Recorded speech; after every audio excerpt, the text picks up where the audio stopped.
Ok, comment est-ce que vous appelez un groupe d'animaux en français? Ça peut être un troupeau, une meute, un essaim...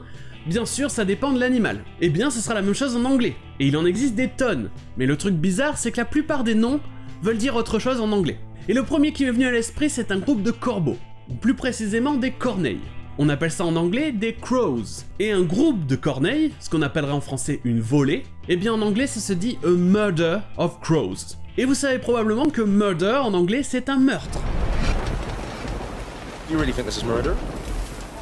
Donc pourquoi est-ce que plusieurs corneilles qui volent ensemble, on appelle ça un meurtre de corneilles? Eh bien c'est bête, mais la plupart des noms ont été choisis par rapport à l'image que représentaient ces animaux. Et les corneilles évoquent quelque chose de très sinistre, comme la mort. Comme a murder, un meurtre. Et même chose pour les corbeaux, ravens.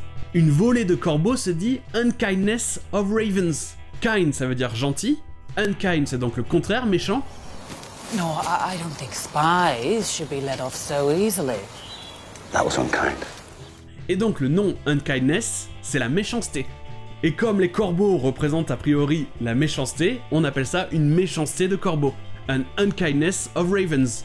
Bon, il y a des noms que tous les anglais connaissent, comme a murder of crows, ou alors a pride of lions, littéralement une fierté de lions, c'est un groupe de lions, ou encore a school of fish, qui est donc une école de poissons, mais ce qu'on appelle en français un banc de poissons. Mais après, pour les autres noms que je vais vous donner, ils sont tellement spécifiques et nombreux qu'aucun anglais ne les connaît par cœur. Mais par contre, ils existent. Tenez, par exemple, être malin et perspicace en anglais, ça se dit shrewd.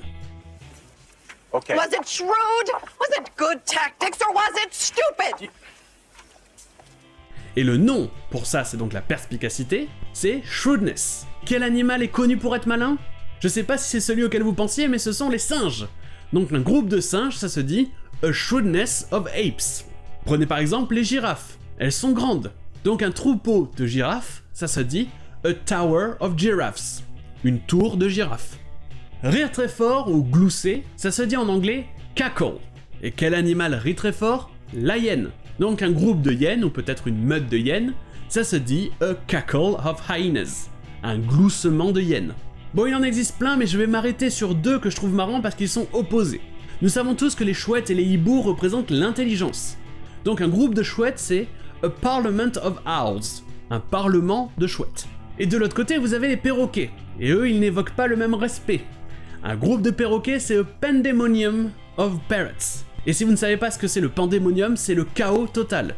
Donc d'un côté, vous avez un parlement de chouettes, a parliament of owls, et de l'autre côté, vous avez un pandémonium de perroquets, a pandemonium of parrots.